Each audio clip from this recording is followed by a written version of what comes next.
Okay, so the web development pathway is basically everything to do with web development. That means we're looking at building websites to start with.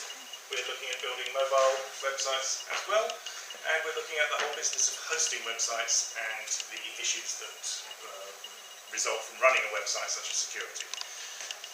Basically, there are these three modules. We have web design and development is the first module. And this one basically deals with client-side technology, and basically all the fundamental things that you need from the client side for web development, which is basically HTML, CSS, and JavaScript. For some of you, you'll have had experience with those before, but not necessarily that much here. So the module performs two functions, basically. One is to bring everyone up to speed with actually knowing about those things if they don't already, and the other is to look at the emerging standards there, which is HTML5 and CSS3, which are basically technologies that are allowing websites to become, well, actually, to look like websites you are used to seeing now with nice, slick, modern interfaces. Sorry, could you just repeat that? You said HTML5 and CSS3. So basically at the moment we're in a sort of transitional period where websites are built using a lot of JavaScript to make them sort of basically have nice sort of slidey bits. And HTML5 and CSS3 are enabling that to be done in a more declarative way with less programming involved, basically. So that's the two focuses of that. One is introduction to the whole client side web development, and the other is the new features that are emerging in HTML5 and CSS3. However, web development involves two sides. It's all about the client and the server. And the second module, Dynamic Technologies for the Web there, looks at what goes on the server. So this is looking at the dynamic technologies on the server that produce websites, primarily things like PHP, although there are lots of other languages that can be used there.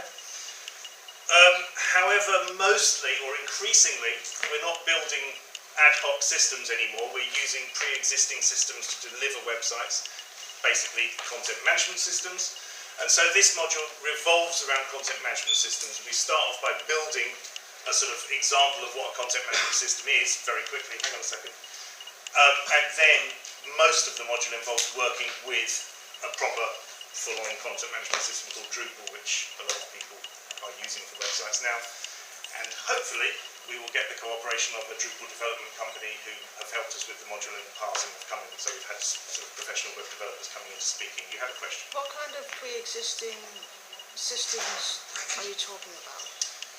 I mean content management systems. Yeah? Oh. So rather than writing your own PHP scripts to deliver websites, you would use a content management system, which is typically a whole bunch of PHP scripts. I just thought you meant systems that existed before the current ones.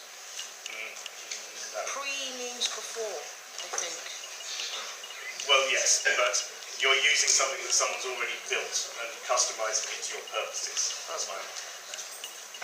And the final module, Web Services, Security and Management, looks at the whole business of hosting websites. So it looks at what a web hosting company does, what their business is. It looks at what an individual or an organization who want to have a website hosted have to do, how they relate to that company, and deals with the security issues involved. I'm running out of time on it. But also it deals with web services and the semantic web, which again are two sort of new technologies. Well, not that new actually. The web services is very important because increasingly we have other applications. Rather than web browsers accessing websites, we have basically mobile apps that are accessing data from web servers, and this is basically what web services are all about, and we look at that in the third module as well.